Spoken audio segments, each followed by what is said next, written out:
નમસ્કાર દર્શક મિત્રો, આપ નિહાળી રહ્યા છો એસ લાઈવ ન્યૂઝ બુલેટિન. જોઈએ આજના મુખ્ય સમાચાર. Gujarat two global 2047 powering exports through FTAs ની થીમ હેઠળ ગુજરાત એક્સપોર્ટ લીડરશિપ ફોરમ 2026નું સફળતાપૂર્વક આયોજન કરવામાં આવ્યું. ગુજરાતના વૈશ્વિક વ્યાપાર નેતૃત્વને મજબૂત કરવા માટે ઉદ્યોગ જગતના નેતાઓ, નીતિ નિર્માતાઓ, નાણાકીય સંસ્થાઓ અને નિકાસકારો એકજૂથ થયા. ભારત સરકારના વાણિજ્ય અને ઉદ્યોગ મંત્રાલય દ્વારા સમર્થિત સર્વોચ્ચ વ્યાપાર અને રોકાણ પ્રોત્સાહન સંસ્થા trade promotion council of India TPCIA Gujarat two global 2047 powering exports through FTAs ની થીમ હેઠળ અમદાવાદની હોટેલ પ્રાઇડ પ્લાઝા ખાતે ગુજરાત એક્સપોર્ટ લીડરશિપ ફોરમ 2026નું સફળતાપૂર્વક આયોજન કર્યું હતું.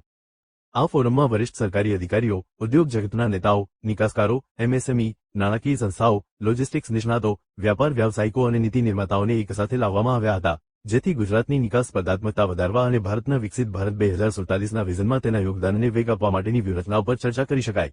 દિવસભર ચાલેલા આ ફોરમે નિકાસ વૃદ્ધિ, વૈશ્વિક બજારમાં પ્રવેશ, ફાઇનાન્સિંગ, લોજિસ્ટિક્સ, વ્યાપાર સરળીકરણ, ઇનોવેશન અને ફ્રી ટ્રેડ એગ્રીમેન્ટ્સ FTAs પર સંવાદ માટે એક ઉચ્ચ અસરકારક પ્લેટફોર્મ તરીકે કામ કર્યું હતું અને સાથે જ વૈશ્વિક ઉત્પાદન અને નિકાસ હબ તરીકે ગુજરાતની વધતી જતી ભૂમિકાને પણ ઉજાગર કરી હતી.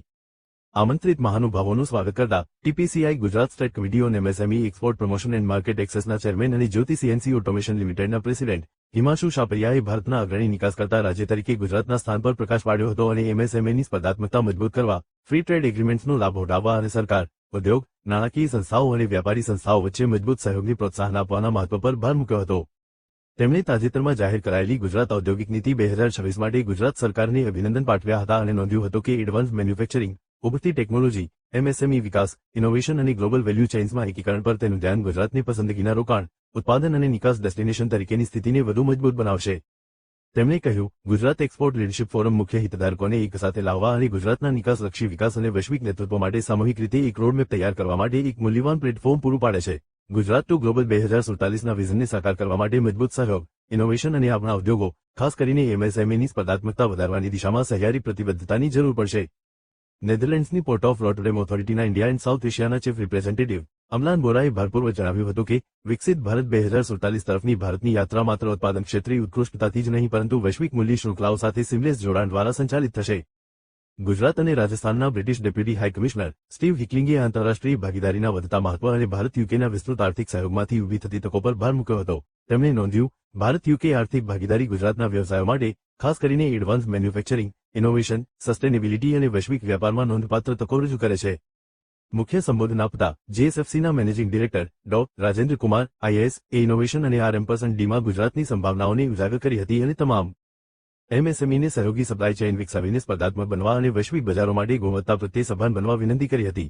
તેમણે નિકાસને પ્રોત્સાહન આપવામાં JSFCની ભૂમિકા વિશે પણ માહિતી આપી હતી અને તેમની વિકાસ ગાથા તેમજ સાહસિકો અને સ્ટાર્ટઅપ્સને તાલીમ આપવા માટે શૈક્ષણિક ક્ષેત્રે તેમના યોગદાન વિશે વાત કરી હતી. मैं दीपा शर्मा हूँ. मैं वेस्टर्न रीजनल डायरेक्टर हूँ trade promotion council of India की. Trade promotion council ministry of commerce से सपोर्टेड है गवर्नमेंट ऑफ इंडिया से, और हम लोग foreign trade policy, Indian foreign trade policy में हम लोग नोटिफाइड है. हम ट्रेड प्रमोशन काउंसिल हम बहुत काम करते हैं हम MSME एक्सपोर्टर्स के लिए, उनको प्रमोट करने के लिए, उनको कॉम्पिटिटिवनेस बिल्ड करने के लिए हम लोग काफ़ी कंट्रीज अक्रॉस द ग्लोब हम काम करते हैं. हम बहुत क्लोजली DGFT के साथ काम करते हैं, मिनिस्ट्री ऑफ कॉमर्स के साथ काम करते हैं, और एक्सपोर्टर्स को जो सब्सिडीज होती है, सेंट्रल सब्सिडीज, उसमें हम हेल्प करते हैं.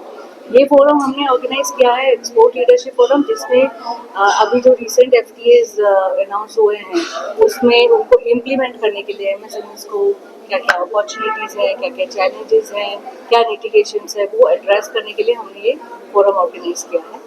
इसमें हमारे फोरम में डिप्लोमेट्स ने पार्टिसिपेट किया है, मैन्युफैक्चरर्स ने, एक्सपोर्ट हाउसेस ने पार्टिसिपेट किया है, लॉजिस्टिक्स कंपनीज हैं, फाइनेंस कंपनीज है, ट्रेड फाइनेंस ऑर्गेनाइजेशंस है, वो उन्होंने पार्टिसिपेट किया ऑर्गेनाइजेशन में. गुजरात का मेजर कंट्रीब्यूशन है एक्सपोर्ट्स में इंडिया में, तो गुजरात को कॉम्पिटिटिव बनाने के लिए MSMEs को क्या करना चाहिए वो आज फोरम में डिस्कस होगा कि कैसे कैसे आप इनको मोटिवेट कर सकते हैं, क्या अपॉर्चुनिटीज़ हैं, कहाँ पे लैक हो रहे हैं इंडस्ट्रीज, MSMEs लॉजिस्टिक्स में है, उनके लिटिगेशंस है, कंप्लायंसेस है, तो कहाँ कहाँ वो फेस कर रहे हैं प्रॉब्लम, वो यहाँ पे फोरम में हम एड्रेस करेंगे.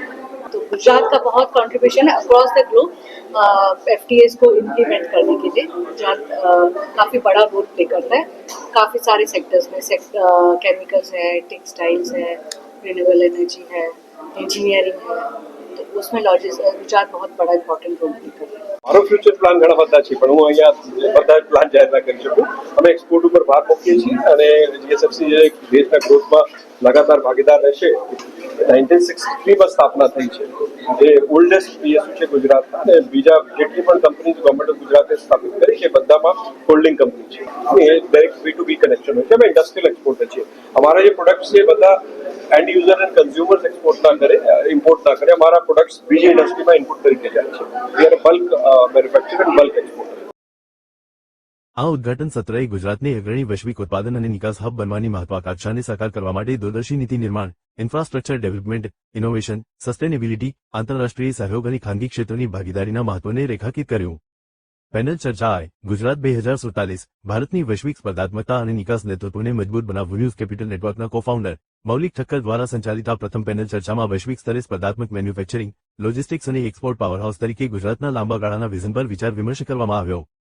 આ ચર્ચામાં હિમાંશુ શાપરિયા, મેઘમણી ઓર્ગેનિક્સ લિમિટેડના chairman emeritus Jayantibhai Patel, Gujarat chamber of commerce and industry GCCIના પ્રેસિડેન્ટ સંદીપ એન્જિનિયર, FFFAIના સલાહકાર અને JBS ગ્રુપ ઓફ કંપનીઝના મેનેજિંગ ડિરેક્ટર સમીર શાહ અને ફેડરેશન ઓફ ગુજરાત ઇન્ડસ્ટ્રીઝ FGIના પ્રેસિડેન્ટ સમીર ખેરાએ ભાગ લીધો હતો.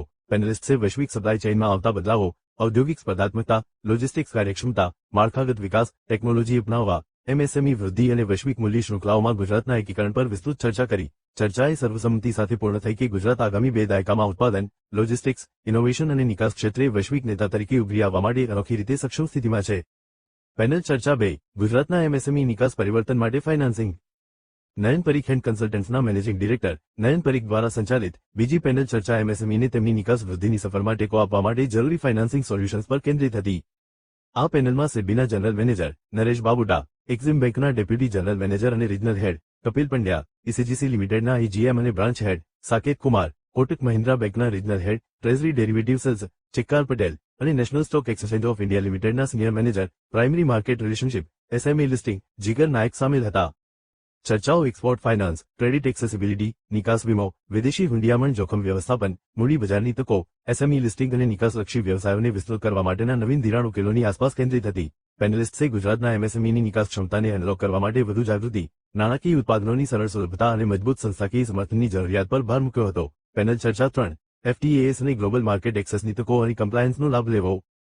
ભારત સરકારના વાણિજ્ય અને ઉદ્યોગ મંત્રાલય હેઠળની Indian institute of foreign trade IIFT ના પ્રોફેસર અને કેમ્પસ હેડ ડો. રાજેન્દ્ર પ્રસાદ શર્મા દ્વારા સંચાલિત ત્રીજી પેનલ ચર્ચા ભારતના ફ્રી ટ્રેડ એગ્રીમેન્ટ્સના વિસ્તરતા નેટવર્ક અને વિકસતા વૈશ્વિક કમ્પ્લાયન્સ લેન્ડસ્કેપમાંથી ઊભી થતી તકો પર કેન્દ્રિત હતી. આ પેનલમાં નેધરલેન્ડ્સની પોર્ટ ઓફ રોટરડેમ ઓથોરિટીના ઇન્ડિયા એન્ડ સાઉથ એશિયાના chief representative Amlan Bora, directorate general of foreign ટ્રેડના જોઈન્ટ DGFT ITS ડો. રાહુલ સિંહ, કેન્દ્રીય ઓટોમેશન્સ લિમિટેડના CEO શેષાદ્રી શ્રીનિવાસ, ઝાયડસ ગ્રુપના executive vice president Rajiv Nanda અને એક્ઝિમ બેંકના ચીફ મેનેજર સારા જોઈ સામેલ હતા. પેનલિસ્ટ્સે યુરોપ, યુનાઇટેડ કિંગડમ, મધ્ય પૂર્વ, આફ્રિકા અને અન્ય ઉચ્ચ વિકાસવાળા બજારોમાં ઉભરતી તકો વિશે ચર્ચા કરી અને સાથે જ rules of origin compliance, sustainability standards, ESG જરૂરિયાતો, સપ્લાય ચેઇન સ્થિતિસ્થાપકતા, ડિજિટલ ટ્રાન્સફોર્મેશન અને નિકાસ તત્પરતાના મહત્વ પર પ્રકાશ પાડ્યો. આ સત્રએ ભારતીય વ્યવસાયોને વૈશ્વિક સ્તરે સ્પર્ધાત્મક અને કમ્પ્લાયન્ટ રહીને FTAsનો અસરકારક રીતે લાભ લેવામાં મદદ કરવાના મહત્વને રેખાંકિત કર્યું. ફોરમના મુખ્ય તારણો ભારતની લાંબા ગાળાની નિકાસ મહત્વાકાંક્ષાઓ હાંસલ કરવામાં ગુજરાતની વ્યૂહાત્મક ભૂમિકાને વધુ મજબૂત બનાવી. વૈશ્વિક મૂલ્ય શૃંખલાઓમાં MSMEની ભાગીદારી મજબૂત કરવાના મહત્વ પર પ્રકાશ પાડ્યો. બજાર વૈવિધ્યકરણ, ડાયવર્સિફિકેશન અને નિકાસ વૃદ્ધિ માટે FTAsના વધુ ઉપયોગ પર ભાર મૂક્યો. લોજિસ્ટિક્સ, ટેકનોલોજી, ઇનોવેશન અને નિકાસ માળખાગત સુવિધાઓ, ઇન્ફ્રાસ્ટ્રક્ચરમાં રોકાણ વધારવાનું આહવાન કર્યું. સરકાર, ઉદ્યોગ, નાણાકીય સંસ્થાઓ, શૈક્ષણિક જગત અને વ્યાપારી સંસ્થાઓ વચ્ચે મજબૂત સહયોગની હિમાયત કરી. સસ્ટેનેબિલિટી, ડિજિટલાઇઝેશન, પાલન માટેની તત્પરતા, કમ્પ્લાયન્સ રેડીનેસ અને ઇનોવેશનને ભવિષ્યની નિકાસ સ્પર્ધાત્મકતાના નિર્ણાયક પરિબળો તરીકે ઓળખવામાં આવ્યા. લુકિંગ અહેડ ગુજરાતને વૈશ્વિક સ્તરે માન્યતા પ્રાપ્ત મેન્યુફેક્ચરિંગ, ઇનોવેશન અને એક્સપોર્ટ પાવરહાઉસ તરીકે સ્થાપિત કરવાની દિશામાં સહયોગપૂર્વક કામ કરવા માટે હિતધારકોની મજબૂત પ્રતિબદ્ધતા સાથે આ ફોરમનું સમાપન થયું. જેમ જેમ ભારત 2047 સુધીમાં વિકસિત અર્થતંત્ર બનવાના તેના વિઝન તરફ આગળ વધી રહ્યું છે, તેમ તેમ નિકાસ, ઔદ્યોગિક વૃદ્ધિ, ઇનોવેશન અને વૈશ્વિક બજાર જોડાણમાં ગુજરાતનું નેતૃત્વ દેશના આર્થિક ભવિષ્યને આકાર આપવામાં મહત્વની ભૂમિકા ભજવશે. તો દર્શક મિત્રો, આ હતા અત્યાર સુધીના સમાચારની ખાસ ગતિવિધિ માટે આપ નિહાળતા રહો એસ લાઈવ ન્યૂઝ બુલેટિન. નમસ્કાર.